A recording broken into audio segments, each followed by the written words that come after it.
Welcome to the Land Your Bets show. I'm your host, Nate Weitzer, bringing you Sunday night football picks here for week 11. We got Detroit at Philadelphia, and we've got a couple picks here for you in terms of the props, a couple leans in terms of how the game flow might unfold, and a parlay for you if you want to get something extra down on the action here. I mean, we do specialize in props. We've, of course, been bringing you all the closing looks for week 11 and for our primetime games here going out throughout the season. So yeah, let's get right into it. I mean, we got the Eagles at -2.5 after opening around a pick 'em.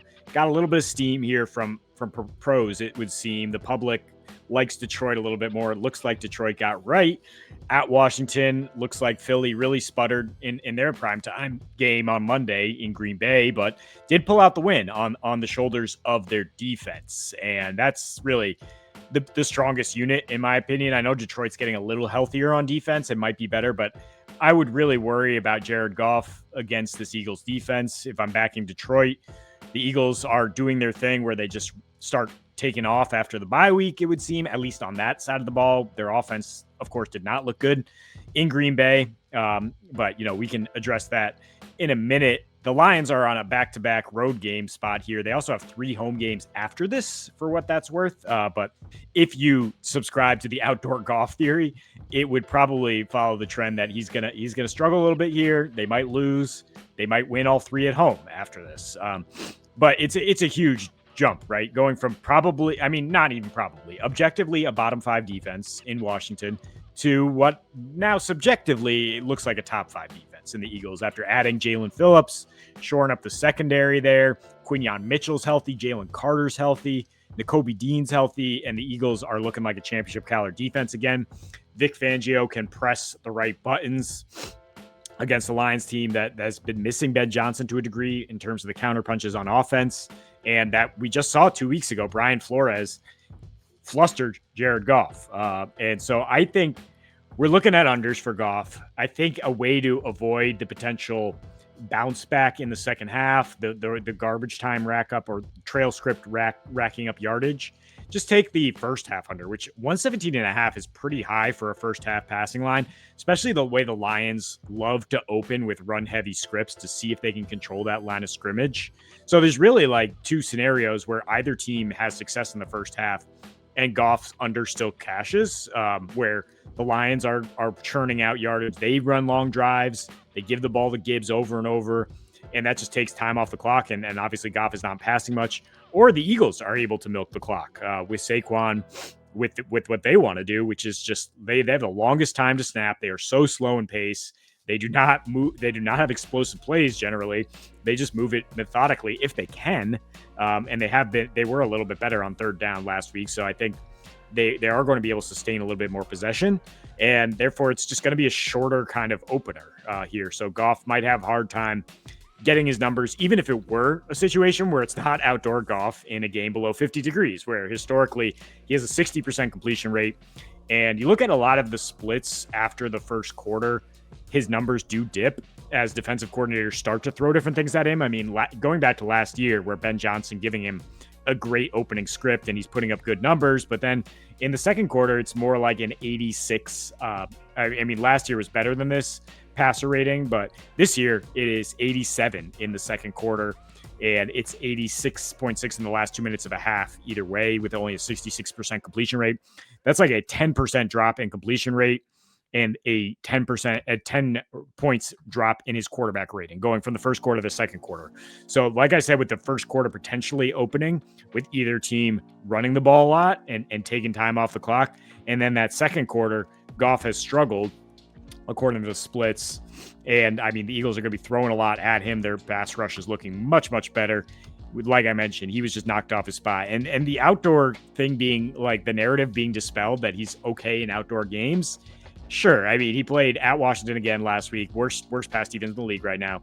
And at Cincy, which is in the running. And that game was 80 degrees back in September. So now we're in Philly, below 50, a little windy, and a really good defense coming your way. On the Eagles side, I think we can buy low on Saquon. It's pretty low. The rushing yards at 68.5, 69. And I mean, I get it. Detroit has been fantastic in run defense. They divest more resources in run defense. Nobody's scared of the Eagles' passing game. That's why Saquon has struggled to get this number. But big news from the injury report this week is that Lane Johnson is somehow good to go after getting rolled up on and returning to that game on Monday. Landon Dickerson is full in practice. Cam Jurgens, the center who's been out for weeks, is potentially going to play here on Sunday night. And that would be huge just as far as getting your interior stabilized. The Eagles have been missing Jurgens a lot. They've been missing just kind of having a neutral or positive script. And I think that they will stay neutral here against Detroit, where nobody's really committed to the run against Detroit because they have come out and divested those resources, and because their secondary has been so banged up that teams are like, well, we can beat you with the pass. But it's not like it's impossible to rack up yardage here if you do commit. And I mean, the Eagles were relentless in their commitment to Barkley against Green Bay, which is also a top 5 run defense.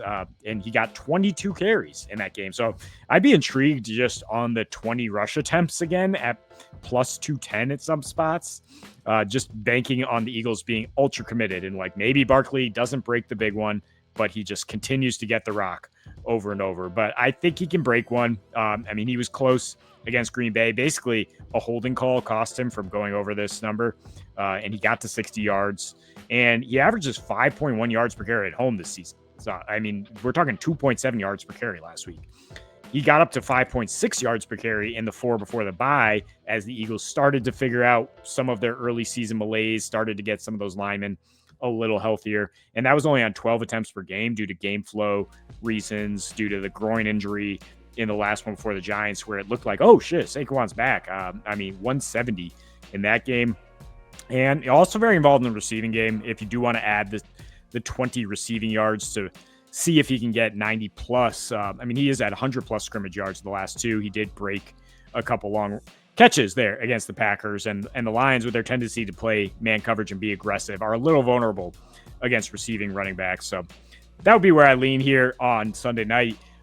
Like the Eagles to win, I would say go back to just the game stuff here and say that if you like the Eagles, a money line parlay with the Lions under 24.5 gets you to even money. And that could be a look here, just saying like the Eagles offense is not firing on all cylinders, but like everything I talked about with them milking time off the clock, both teams playing kind of slow, both offenses struggling, lean towards the under in general.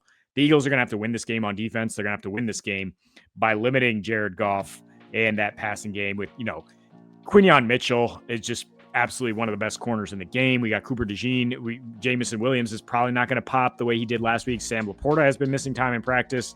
And Gibbs has struggled with yards created this year. I mean, the advanced metrics indicate Gibbs has not been that great.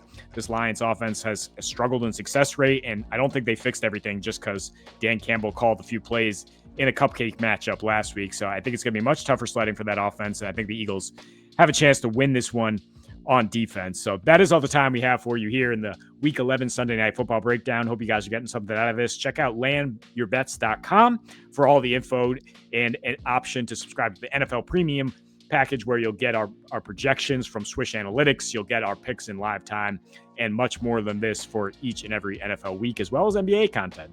But until we see you next, happy betting.